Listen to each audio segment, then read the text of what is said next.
MPD office పరిధిలో పనిచేస్తున్న CPS ఉద్యోగులందరికీ పేరు పేరున సిపిఎస్ ఉద్యోగాలు మిత్రులారా, 2004 నుంచి సిపిఎస్ విధానం వచ్చినప్పటి నుంచి ఉద్యోగస్తులు రిటైర్మెంట్ తర్వాత ఆర్థిక పరిస్థితులు లేకుండా చాలా ఇబ్బందులు గురవుతున్నారు. ఎందుకంటే మనందరం 30 సంవత్సరాలు ప్రభుత్వానికి సేవలు చేసి రిటైర్ అయిన తర్వాత మనకు నెలకు 1500, 1600 పెన్షన్ రావడం అనేది చాలా బాధాకరం. ఎందుకంటే మన యవ్వన కాలం మొత్తం మన శాయశక్తులు మొత్తం మనం ప్రభుత్వానికి ఇస్తుంటాం. కానీ తీరా రిటైర్ అయిన తర్వాత మనకు కరెక్ట్ ఆర్థిక భద్రత లేదు. అదేవిధంగా రేపు కనీసం మన పిల్లల్ని మనం చూసుకోవాలన్నా కూడా మనకు పెన్షన్ అనేది ఉండాలి. ఇప్పుడున్న పెన్షన్ విధానంలో మన డబ్బు అదేవిధంగా గవర్నమెంట్ ఇచ్చే మ్యాచింగ్ గ్రాంట్ని తీసుకుపోయి షేర్ మార్కెట్లో పెడుతుంది.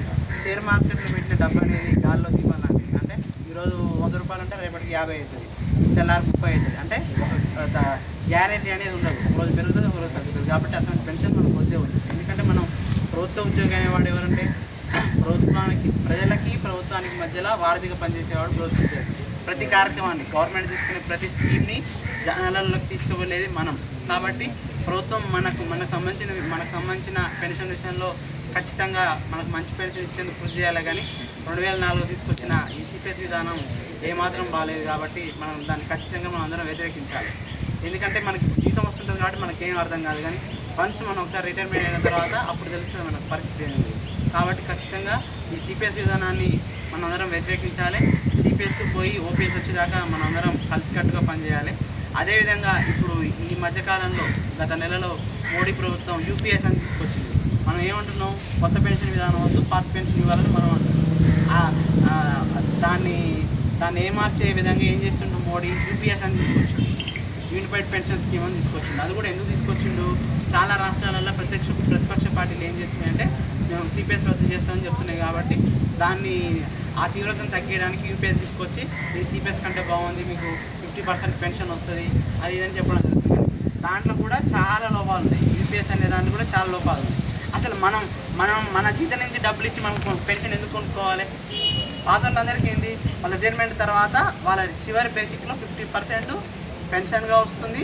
టీఆర్ఎస్ వచ్చినా ఏదొచ్చినా వాళ్ళకి యాడ్ అవుతూ వస్తుంది. కానీ మనం ఏం చేస్తున్నాం, మన పెన్షన్ మనం డబ్బులు పెట్టి కొనుక్కుంటున్నట్టు అవుతుంది. మన కాంచి కట్ చేసుకొని గవర్నమెంట్ మొత్తం కలిపి దాన్ని షేర్ మార్కెట్లో పెట్టి మన రిటైర్మెంట్ తర్వాత మన భవిష్యత్తును అంధకారంలో నెడుతుంది. కాబట్టి ఇటువంటి విధానాన్ని మనం ఖచ్చితంగా వ్యతిరేకించాలి. పాత పెన్షన్ వచ్చేదాకా మనందరం కలిసి పనిచేయాలి. తప్పకుండా మీరందరూ సిపిఎస్ వ్యతిరేక ఉద్యమంలో కలిసి పనిచేయాలని కోరుకుంటున్నాను. అదేవిధంగా ఈ వేదిక పక్షాన గౌరవ రాష్ట్ర ముఖ్యమంత్రి రేవంత్ రెడ్డి గారు కూడా మేము ఒకటే విజ్ఞప్తి చేస్తున్నాం.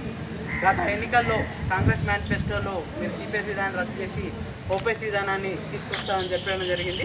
కాబట్టి వీలైన త్వరగా మీరు ఇచ్చిన మాటను నిలబెట్టుకొని మీరు ఇచ్చిన హామీని నిలబెట్టుకోవాలని మీ వేదిక పక్షాన కోరుకుంటున్నాను. ఎందుకంటే మీరు లేట్ చేసినా కొద్దీ ఎవరో ఒకరు సిపిఎస్ ఉద్యోగం చనిపోతుంది, వాళ్ళ కుటుంబం రోడ్డు పడుతుంది. కాబట్టి మీరు వీలైనంత త్వరగా మీ మేనిఫెస్టోలో పెట్టిన హామీని నెరవేర్చుకోవాలని గౌరవ ముఖ్యమంత్రి గారికి ఈ వేదిక పక్షాన కోరుకుంటున్నాను. రద్దు చేయాలి సిపిఎస్ విధానాన్ని, రద్దు చేయాలి సిపిఎస్ విధానాన్ని, పునరుద్ధరించాలి పాత పెన్షన్ విధానాన్ని, పునరుద్ధరించాలి పాత పెన్షన్ విధానాన్ని, వర్ధిల్లాలి ఉద్యోగ ఉపాధ్యాయుల ఐక్యత.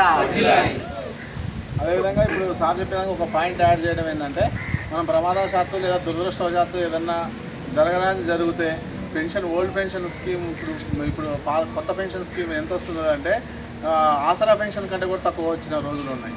ఎందుకంటే ఉద్యోగి కొత్తగా ఎక్కి 2-3 ఏళ్ళు అయితే ఆసరా పెన్షన్ కంటే తక్కువ కూడా 1500, 1000 రూపాయలు వచ్చిన దాఖలాలు కూడా ఉన్నాయి.